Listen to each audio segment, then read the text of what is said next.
morning. Thanks for joining us at 7. I'm Tracey McCain. And I'm Caitlin Nuclo. You're watching Eyewitness News here on the Wax. A lot to talk about. But first, we want to say hello to meteorologist Scot Haney, who's joining us here on the Wax this morning. Yeah, welcome. With the details. It's going to be a bit breezy today. Hang on to your toupees. Oh, okay. You know what I'm saying? Okay. First alert forecast shows some coastal flood advisories.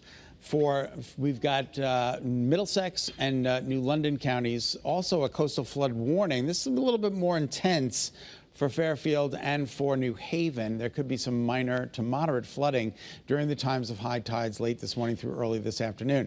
And that's because of a wind that's going to push the water into the sound, northeasterly breeze today up to 30 miles an hour, plus the astronomically higher tide due to the full harvest moon. Going to the Big E today, it looks like a good day. Partly to mostly cloudy. Temperatures much cooler than yesterday. You're not going to be sweating out there today with a temperature of 73 degrees. Yesterday it was 89 at Bradley. Remarkable. Today, only in the low 70s. There is an opportunity for a shower in northeast and southeast Connecticut. You guys are closest to a storm system, which is to our east, but everybody else will be dry, brighter to the west, cloudier to the east, with temperatures in the low 70s. And I'll be back with your full forecast coming up right here on the Wax. In the meantime, Kate Francis is standing by with a check of those roads. All right, thanks, Scott. Good morning, everyone. If you're heading out the door right now, majority of the state actually looking pretty good. We're not seeing heavy delays basically anywhere, with the exception of those delays building down through Fairfield County, 95 southbound, New Haven to the George Washington Bridge. The Parkway backing up on the southbound side especially, but also on the northbound side due to this first alert I'm following for you here in Trumbull, Route 15 northbound between exits 48 and 49S. The right lane there is blocked off. Also dealing with a road closure in Stonington, Route 1 blocked in both directions between Robin and Swan Streets. And that's due to a crash that actually happened last night, but a utility pole came down, so they're working to repair that issue there this morning. Make sure that you're avoiding that if you can. Live look outside here in Hartford. Things moving along nicely as they are here in Waterbury. 84 east and westbound. Live look in Meriden, 691 east and westbound. That sun trying to peek through some of that overcast condition there. And in Middletown along Route 9 there, things are still pretty quiet around the lights. That will probably change within the next half hour or so. I'm Caitlin Francis with your Connecticut Chevy First Alert Traffic Report, driven by your Connecticut Chevy dealers. All right, we're on top of breaking news happening in Bloomfield. An investigation into a fire at an apartment complex. Fire crews are on the scene, and they believe it is now intentional. Let's get straight out to Channel 3 Eyewitness News reporter Marcy Jones, who has the new information for us. Marcy.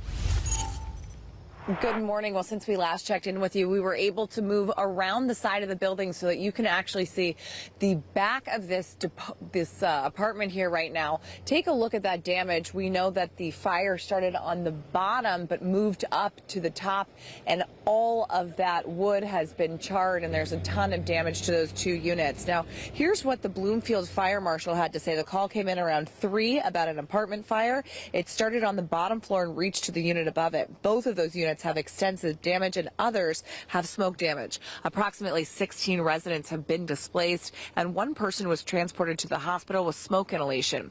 They believe that this was an intentional fire. They do have a person of interest who is in custody. Responding fire crews also came from Granby, Simsbury, Windsor, and West Hills. The Red Cross is helping out folks who are displaced at this time, and the fire marshal told us that the State Fire and Explosion Investigation Unit is taking over. Back out here live again, many more questions left to be answered. As soon as we get any more information, we'll bring that to you, but for now, that's the latest. Reporting live in Bloomfield, Marcy Jones, Channel 3 Eyewitness News.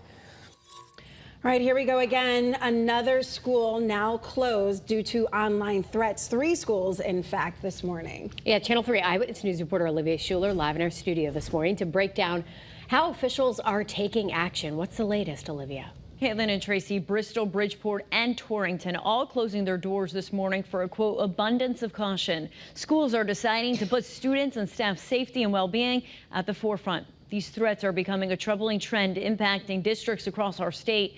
People may not realize when they make these threats, there are big consequences.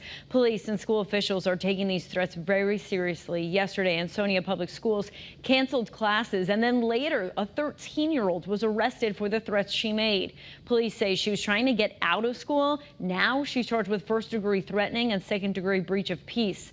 These avoidable scenarios serve as a reminder to talk to your child. Our I-team is looking into into the issue. And we spoke to an expert with the juvenile justice, and he says children need to understand their actions carry weight.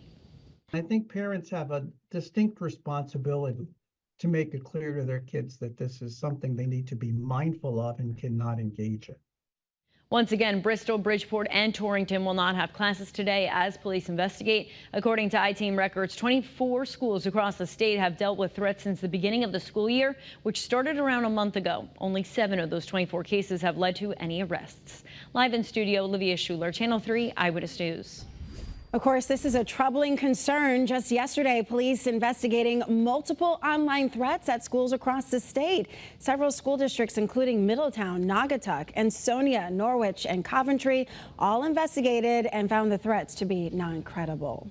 Well, Governor Ned Lamont and Senator Richard Blumenthal will meet with New Haven public school students today to talk about social media safety. Right now, they're pushing Congress to pass the Kids Online Safety Act, which focuses on keeping children safe online.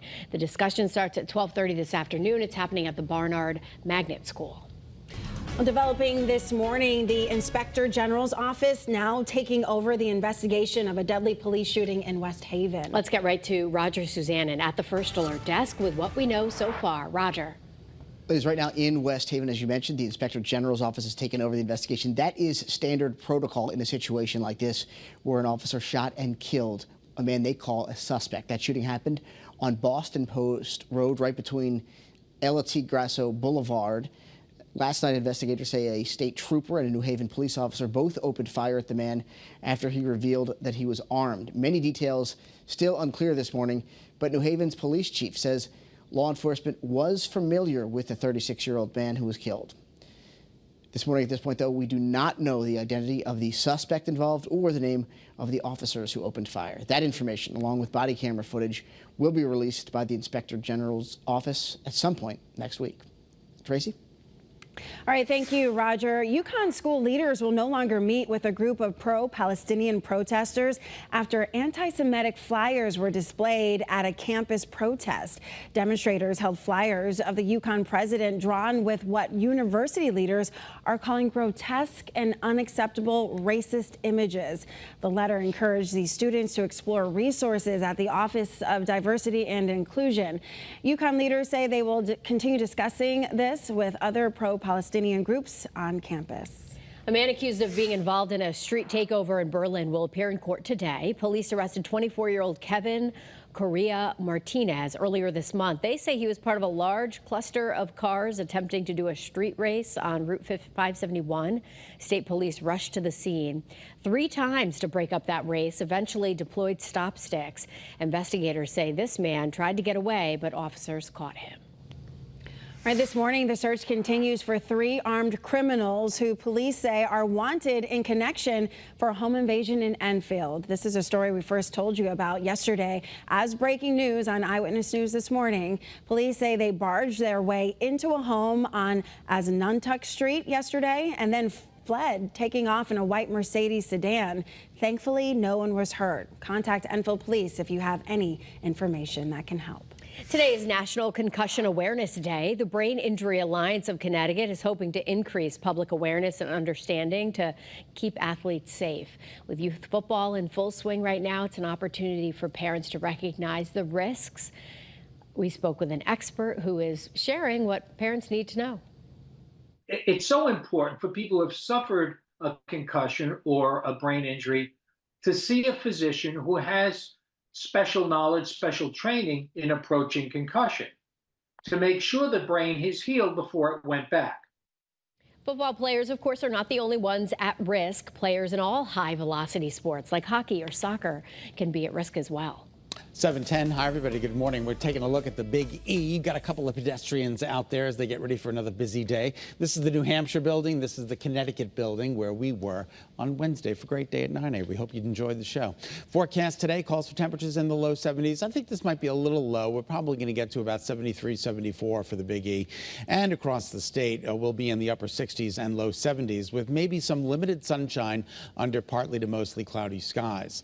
Here's the day ahead for the shoreline. Temperatures there there, around 76 degrees by later on this afternoon with a mixture of sun and clouds.